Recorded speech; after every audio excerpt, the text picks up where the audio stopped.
So, yeah. All right, let's talk about some other stuff. We're going to talk about Masato Kato. He's the scenario and scriptwriter. He was a busy boy after Chrono Trigger.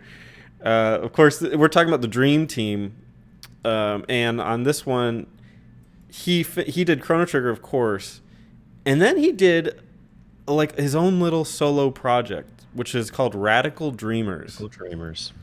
Which is really bizarre and unexpected.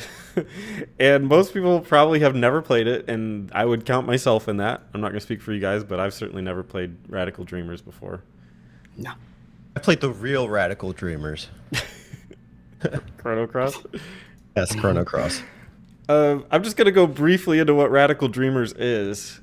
And this is straight off of the Wikipedia. It's a 1996, so this came out very shortly after Chrono Trigger. Text-based adventure video game developed and published by Square for the Satellaview, a satellite peripheral for the Super Famicom. It forms part of the Chrono Series, acting as a side story to the 1995 game Chrono Trigger. The game centers around an infiltration carried out by the titular thief gang led by Kid. Aided by Surge and Gil, she seeks an artifact called the Frozen Flame and revenge on its keeper, Lord Lynx. Players navigate the mansion's environments and impact the story's progression through text choices. So they went from Chrono Trigger, one of the most legendary RPGs of all time, to a text-based adventure. Which is kind of bold. But obviously this is more of a passion project. It wasn't a major release. I mean, it's for the Satellaview. So, but it's very, very interesting that he wanted to make this weird sidestep. And he wanted to combine elements of like text-based adventures in horror games, of all things, to make like a weird stealth adventure that's like a complete offshoot of the Chrono series. Did you guys look into this at all, or what's your thoughts on Radical Dreamers?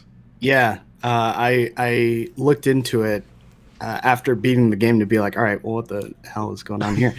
And apparently Chrono has blonde hair and uses a knife and has access to feral cats. And I'm like, that seems all over the place. Everything's wrong there. The game, are you talking about Chrono Trigger? No. Radical Dreamers. No, when you beat Chrono Trigger, you then went and looked up Radical Chrono Dreamers Cross. or Chrono Cross. Okay, Yeah. I just want to clarify. Because I was just like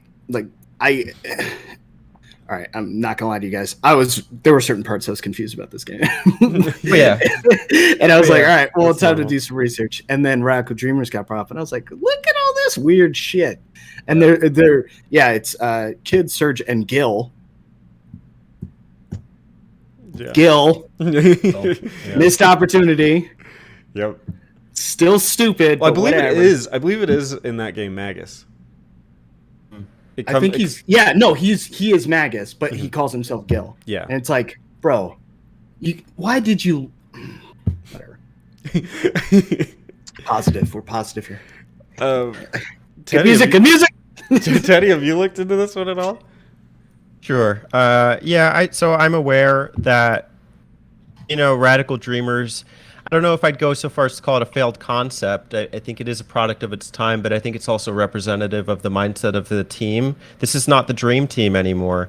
This is Kato and possibly Tanaka, but I know that their philosophy, even with Chrono Cross, was that although they wanted to give players something to enjoy if they played Chrono Trigger, they wanted to make a new distinguished experience that matched the hardware.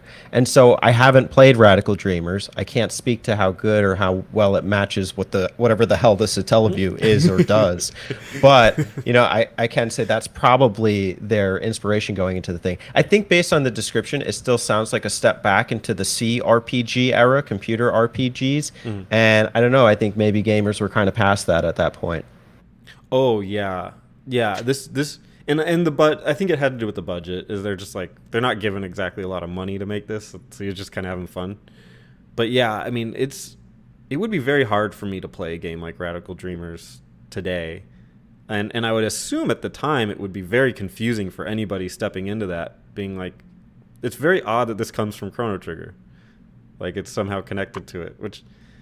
We'll get more into the tenuous connections because Chrono Cross is such a weird connection to Chrono Trigger that we'll have to experience that for ourselves. all levels of weirdness. Although I will say, I do see how this is like a, there's the point that was left out in the resolution of Chrono Trigger that I feel like Radical Dreamers tried to resolve, didn't, and that's why we have Chrono Cross. Yeah, that makes sense. Well, and you got Magus right there, so absolutely. Kid, and Kid is super important in Chrono Cross. Let's talk more about Kato on this one. He did Radical Dreamers. He was an event planner and scriptwriter for Final Fantasy VII, and event planner, scriptwriter, and lyricist. That's an interesting title for Xenogears. So, I mean, he's kind of heading up a lot of the biggest games of that generation, of that PS1 RPG generation. Seven in particular, it's kind of crazy to know that he was part of that. I mean, he did Chrono Trigger, 7, Xenogears, and Chrono Cross. It's quite a resume. I don't know. There's not much to say, I guess, about the fact that he was in those games, but it's just it's pretty neat. He was busy. And I do have a quote here from Weekly Famitsu in the Chrono Compendium, which I guess was a magazine. And Masato Kato is saying, when Radical Dreamers was finished, we did Xenogears. And when talk turned to what to do after that, we decided to redo Radical Dreamers properly.